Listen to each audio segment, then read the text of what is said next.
চাঁদটা ঘুরতেছে পৃথিবীটাকে কেন্দ্র করে এবং পৃথিবী ঘুরতেছে সূর্যকে কেন্দ্র করে।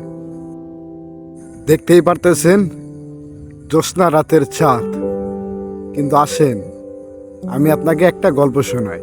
চাঁদও ঘুরছে, পৃথিবীও ঘুরছে, মাঝখানে আমি দাঁড়িয়ে চাঁদটাকে যে ক্যাপচার করতেছি, আমিও মূলত ঘুরতেছি।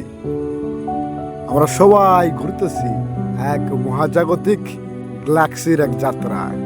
চাঁদ পৃথিবী থেকে 3,84,000 কিলোমিটার দূরে। চাঁদটা ঘুরতেছে পৃথিবীটাকে কেন্দ্র করে এবং পৃথিবী ঘুরতেছে সূর্যকে কেন্দ্র করে। মাঝখানে চাঁদ এবং পৃথিবীর মাঝে একটা বলয় সৃষ্টি হয়। চাঁদ যেহেতু পৃথিবীর চারিদিকে ঘুরে, তাই সূর্যের আলো থেকে রিফ্লেকশন হিসেবে আমরা চাঁদটাকে ছোট থেকে বড় দেখতে পাই 14 দিন করে।